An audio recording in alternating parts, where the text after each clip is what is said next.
Okay, we're going to be replacing the wheel hub bearing assembly on a 2007 Saturn VUE. Okay, first thing we want to do when changing the wheel bearing assembly is to loosen this axle nut. That's probably going to be the most hardest thing you're going to do. It's a 34mm socket. You can rent a set from Pep Boys like here if you don't happen to have them on hand. But what you might want to do is soak it with some penetrating grease first.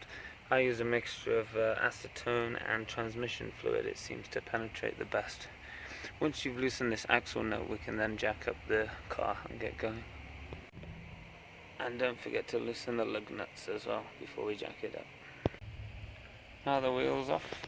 There's a couple 15mm bolts right there and just underneath there. Once you get one off and the last one is about to come off, grab something to put this whole kind of caliper on, because it will be dangling by the brake line, so it's good to put that out of the way.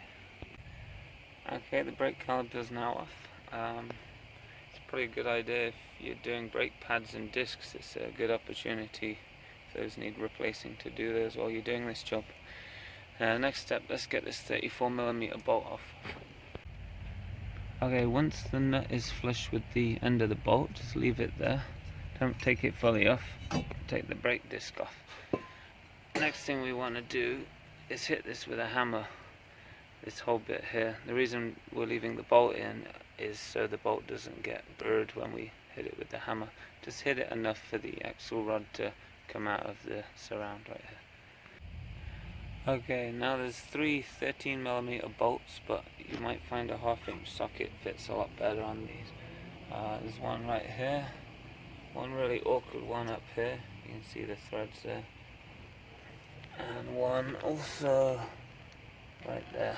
So we need to take all three of those off. To get your wrench in there, it does help to have an extension so you have room to undo, especially this top bolt right here. Don't forget to move the knuckle using the steering wheel, so you can actually get better leverage and access to these bolts when doing any of this. Right, before we remove the old assembly, disconnect the ABS sensor right here, otherwise we might end up snapping it and we need to plug back into that. Alright, this one's pretty seized on there, so I've just been lump hammering the heck out of the back to try and force it all off.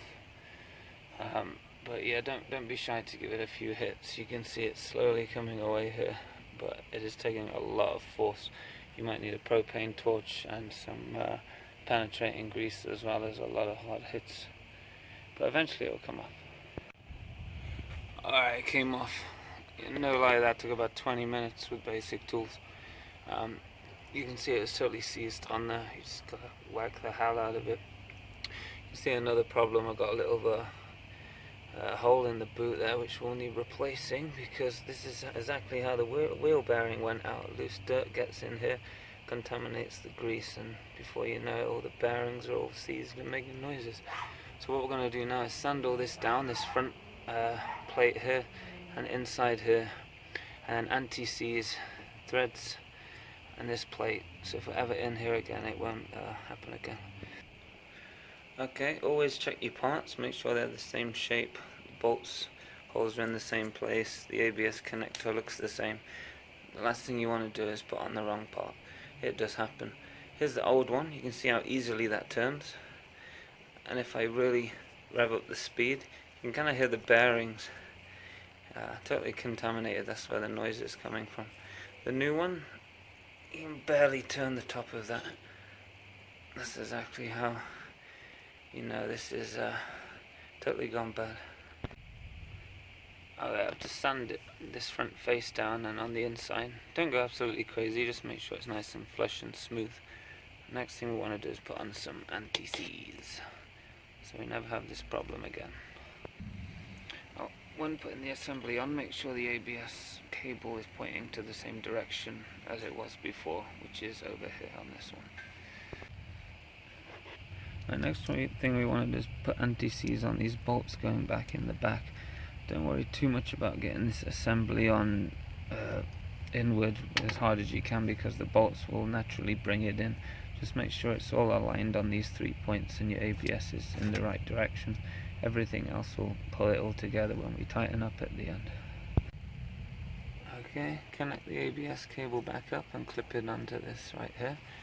Make sure when you were trying to take the old one off that you didn't bend this shield forwards, otherwise this will be rubbing against the brake disc and you will hear a noise like the wheel bearing, but it's not the wheel bearing, it's just because this is bent. So make sure this is flush and back and not bent forward. Okay, once everything's back together, just put a little anti-seize on this, so if we ever need to take it off again for whatever reason, it'll be a lot easier to do so. So that's pretty much it. We're going to put the wheel back on now and give it a try. Hopefully the noise has stopped.